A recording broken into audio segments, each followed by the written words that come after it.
দাড়ি ছাড়া মদিনা যাই কি করে? একটু বিবেক দিয়ে চিন্তা করেন, দাড়ি ছাড়া ওর মদিনা যায় কি করে? কি করে যায় মদিনা? একটু দিলে আচর কাটে না, একটু দিলে এই কথা আসে না যে আমি যে রওজার সামনে দাঁড়াবো, আল্লাহ রসুল দেখবে, আমার দাড়ি না দেখলে যদি চেহারাটা ফিরে হয়ে গেল। আল্লাহ রসুল তো চেহারা ফিরাবে না, আল্লাহ তো চেহারা ফিরায় ফেলবে। আল্লাহ তো এটাই বলছেন, রওজার উপরে তো এই লেখাই আছে, আপনার উম্মত ওয়াইদ আন্নাহুম যালামু, আপনার উম্মত গুনাহ করতে করতে কোন পর্বে যদি আপনার কাছে আসে, সুম্মা জাউকা ওয়াস্তাগফিরুল্লাহ, আমার কাছে মাপ চায়, আমি ওর দিকে তাকাবো না, আমি দেখবো আপনার চেহারা কোন দিকে। ওয়াস্তাগফারা লাহুর রাসূল, আপনি যদি একটু ইশারা দেন, লাওয়াজাদুল্লাহ তাওয়াবার রহিমা, আমি আল্লাহ পুরো গুনাহ মাফ করে দেব। ওয়ালাউ আন্নাহুম ইয যালামু আনফুসাহুম, নাই কোরআনে? আল্লাহ তো বলে আমি বন্ধুর দিকে দেখব। বানাও না মুহাম্মদুর রাসূলুল্লাহ সাল্লাল্লাহু আলাইহি ওয়াসাল্লামকে বন্ধু বানাও না।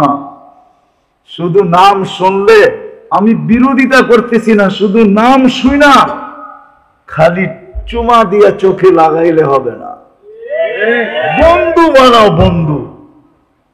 আল্লাহ রসুলকে বন্ধু বানাও, বন্ধু বানাও। দেখো রহমত কিরকম আসে, দেখো আল্লাহ কিরকম বন্ধু তোমাকে বানায়। আজকে আমরা উম্মত বলি বটে, ভালোবাসি বলি বটে, কিন্তু আমার সমাজের কোন মুসলমান রাসূলুল্লাহ সাল্লাল্লাহু আলাইহি ওয়াসাল্লামকে যেরকম বন্ধু বানানোর দরকার এরকম বন্ধু বানাই নাই। যদি বন্ধু বানাইতাম তাহলে আমি তো মাঝে মাঝে আফসোস করে বলি, যাদেরকে দাড়ি দিলেন জান্নাতে যাওয়ার জন্য, ও দাড়িতে শেভ করে কি করে? হাজি হজের থেকে আয়েশা রওজায়ে আতহারের সামনে দাঁড়াইয়া ও আয়েশা আবার শেভ করে কি করে? ও যদি বলে আমি রওজায়ে আতহারের সামনে দাঁড়াইছি, আমি তো এই যুগ বিয়োগ মিলাইতে পারি না যে ও আল্লাহর রসুলের রওজার সামনে দাঁড়াইয়া আয়েশা আবার শেভ করে কি করে? ও রওজা দেখা আসলো, মদিনা দেখা আসলো, সব বাদ দিলাম। আমি রওজার সামনে দাঁড়ায় রসুলকে দেখি আর না দেখি, কিন্তু উলামা তো বলে রওজার সামনে দাঁড়ায় সালাম দিলে রসুল দেখে এবং শুনে, জবাব দেয়। যাকে আল্লাহ রসুল যার চেহারা দেখলো, ও আবার শেভ করে কি করে? উম্মত তো বলি, রহমতের তো চাই, ফুটাইতে তো চাই, কিন্তু রহমত পাওয়ার তো সহজ পদ্ধতি দিছিলেন যে আমার বন্ধুকে বন্ধু বানাও। এটাই তো মনে হয় কোন কবি বলছিলেন, क्या वफा तूने मोहम्मद से, क्या वफा तूने मोहम्मद से, तो हम तेरे हैं। আমার বন্ধুকে যদি বন্ধু বানাইলা তো আমি তোমার হয়ে যাব, তোমার। এক হাদিসের তর্জমা করছেন কবি, क्या वफा तूने मोहम्मद से तो हम तेरे हैं। ये दुनिया क्या चीज है? दुनियार की जिनिस, लौह कलम तेरे हैं, সমগ্র জগৎ তোর হাতে উঠায় দেয়। যুবক হয়ে দেখো না, বানাও না মুহাম্মদুর রাসূলুল্লাহ সাল্লাল্লাহু আলাইহি ওয়াসাল্লামকে বন্ধু বানাও না। শুধু নাম শুনলে, আমি বিরোধিতা করতেছি না, শুধু নাম শুই না খালি চুমা দিয়া চোখে লাগাইলে হবে না, বন্ধু বানাও, বন্ধু। আল্লাহ রসুলকে বন্ধু বানাও, বন্ধু বানাও।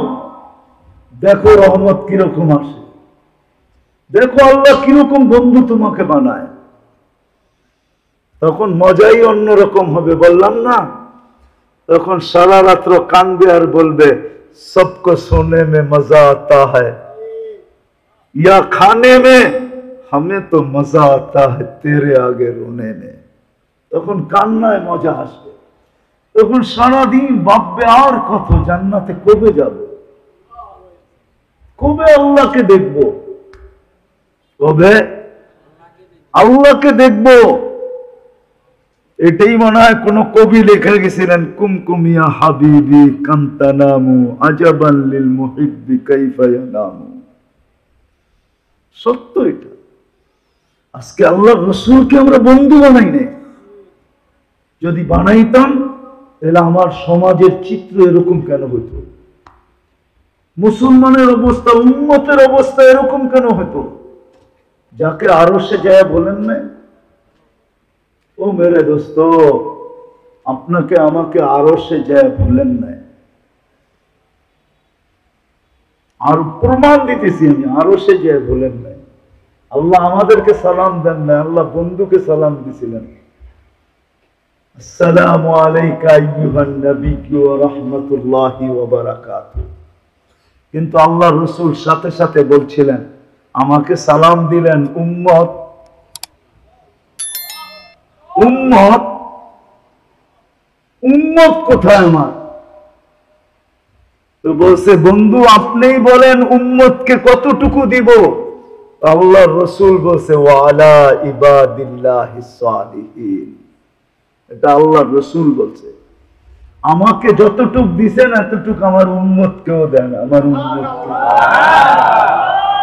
যে আরশে উম্মত বলেন নাই, কবরে উম্মত বলতেছেন না। আছে ওলামা নিয়ে আসা যাবে এখানে, যারা স্বপ্নে এখনো দেখেন আল্লাহ রাসূল উম্মতের জন্য কাঁদেন। কি এরকম দু চারটা ঘটনা নাই ওলামাদের ভিতরে, আল্লাহওয়ালাদের ভিতরে নাই? খুঁজলে পাওয়া যাবে না? আমার কাছে তো পুরা এক টিম আছে, বললে নিয়ে আসতে পারবো। পুরা টিম, এক পুরা জামাত আছে যারা স্বপ্নে দেখছেন উম্মতের জন্য চোখের পানি ঝরতেছে। দুনিয়ায় ছিলেন, চোখের পানি ঝরাইতে ঝরাইতে গেছেন, কবরও ঝরাইতেছেন। আবুল সামরকান্দি রহমতুল্লাহ আলাইহি লেখছেন, নাইলে আমি কোনোদিন বলতাম না। উনি লেখছেন, কবর থেকে উঠবে ওয়াহুয়া ইয়াবকি ওয়া ইয়াকুল, কানতে কানতে উঠবেন আর বলতে বলতে উঠবেন, জিবরিল আইনা উম্মতি, ময়দান তো খালি, উম্মত কই, আমার উম্মত কোথায়? কিয়ামতের মাঝেও যিনি ছুটবেন আর চিৎকার দিবেন, রব্বি উম্মতি উম্মতি উম্মতি উম্মতি। যে নিজেকে পর্যন্ত ভুলে যাবেন।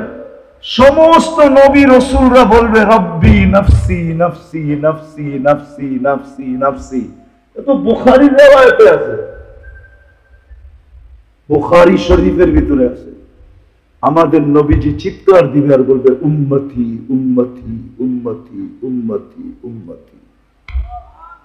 এই চেহারাটা কিভাবে দেখাবেন? হাউজে কাউসারে যে কিভাবে দাঁড়াবেন? আর কোন মুখ নিয়ে বলবেন আমাকে একটু পানি দেন? কসম খায়া বললেও মনে হয় কোনো সমস্যা হবে না। হাউজে কাউসার যার পেটে যাবে, ওই পেট কোনোদিন দোজক ধারণ করার ক্ষমতা রাখে না। হ্যাঁ হ্যাঁ, সত্য এটা। যেই পেটে যাবে, যার হাউজে কাউসার, ওই পেট দোজক ধারণ করার ক্ষমতা রাখে না না না না না। এটাই প্রথম প্রমাণ যে পার হয়ে যাবে। কারণ হাউজে কাউসার পেটে ঢুকা গেছে, বিদায়ে কোথাও আটকাবে না, পার হয়ে যাবে। আপনি জানেন না হাউজে কাউসার কি? কি করে চেহারাটা দেখাবো বলেন? আসেন অঙ্গীকার করি আজকে যে রাসূলকে বন্ধু বানাবো। প্রথম অঙ্গীকার এটা বানাবো। কে কে অঙ্গীকার করতে পারেন? যদি আপনি অঙ্গীকারে সত্য হন, তাহলে দ্বিতীয়টা করতে হবে। রবিউল আউয়াল মাস, আমি আপনাদের পায়ে হাত দিয়া বলি, বিশেষ করে যুবকদেরকে বলি, তোমার নেটের মাধ্যমে তুমি সিরাতে খাতেমুল আম্বিয়া নামে একটা কিতাব আছে, ছোট, 96 কি 98 পৃষ্ঠা। এই কিতাবটা লোড করো। কমসে কম এই রবিউল আউয়াল মাসে নবীর একটা সিরতের কিতাব পড়েন। বিশেষ করে আমি যুবকদেরকে বলবো, তোমাদের পায়ে হাত রেখা বলবো, নবীর একটা সিরতের কিতাব পড়ো। 96 পৃষ্ঠা, বেশি না, 98 পৃষ্ঠা। 100-র উপরে তো হবেই না। বাংলায় পাওয়া যায়, বাংলা, যদি এটা আসল উর্দু, কিন্তু বাংলায় তর্জমা হয়েছে 96 পৃষ্ঠা বা 98 পৃষ্ঠা, সিরতে খাতেমুল আম্বিয়া। পড়ো, একটা সিরতের কিতাব পড়েন। এই মাসটায় ঘরে সিরতের কিতাবের তালিম করেন। রাগ হয়েন না, আমি কাউকে ক্রিটিসাইজ করতেছি না, আমিও ওই দলের লোক। ফাজাইল পড়লে যদি ঘরের ভিতরে নূর আসে, ফাজাইলে হজ পড়লে হজের সময়, রমজানে ফাজাইলে রমজান পড়লে যদি ঘরে নূর আসে, ফাজাইলের কিতাব পড়লে যদি ঘরে নূর আসে, তো সিরতে মুস্তাফা পড়লে কেন নূর আসবে না? কেন আসবে না? আল্লাহ রসুলের সিরত ঘরে পড়লে নূর। আল্লাহ রসুলের এই ছোট কিতাবটা ঘরের ভিতরে তালিম করেন। তাইলে যদি মনের থেকে করতে পারেন, তাইলে বন্ধুত্ব আস্তে আস্তে হইতে থাকবে। একদিন আপনার দেখতে হবে না ইনশাআল্লাহ, একদিন স্বপ্নে দেখবেন উনি আইসা আপনাকে দেখা দিতেছে। দেখা তো দিবে না, ভাগ্যের দরজা খুলে দিবে, ভাগ্যের দরজা। রব্বে কাবার কসম, উলামা একমত হবে, আমি বিশ্বাস করি, যে আল্লাহ রসুলকে জীবনের স্বপ্নে একবার দেখছে, ওর ভাগ্যের দরজা খুলে গেছে। আপনাকে আইসা দেখা দিবে। এই জন্য সিরাতের কিতাব ঘরের ভিতরে এই মাসটা কমসে কম রবিউল আউয়াল, রাসূলুল্লাহ সাল্লাল্লাহু আলাইহি ওয়াসাল্লামের আগমনের মাস হিসাবে সিরাতের কিতাব ঘরে তালিম করি। করবেন? হ্যাঁ? কোন যুবকরা নেটের ভিতরে পড়বা দেখি? নাম মনে থাকবে? কি নাম? সিরাতে খাতেমুল আম্বিয়া। নাইলে হুজুরদের কাছ থেকে লেখা নিও, নেটে সার্চ দিলেই চলে আসবে।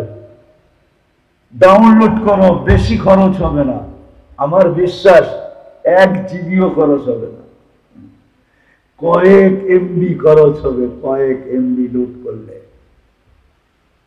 আর তৃতীয়, আজকের থেকে আল্লাহ রসুলের সবচেয়ে বড় আদর্শ, আল্লাহ রসুলের সবচেয়ে বড় আদর্শ, আজকের থেকে নামাজ কোনোদিন ছাড়ব না।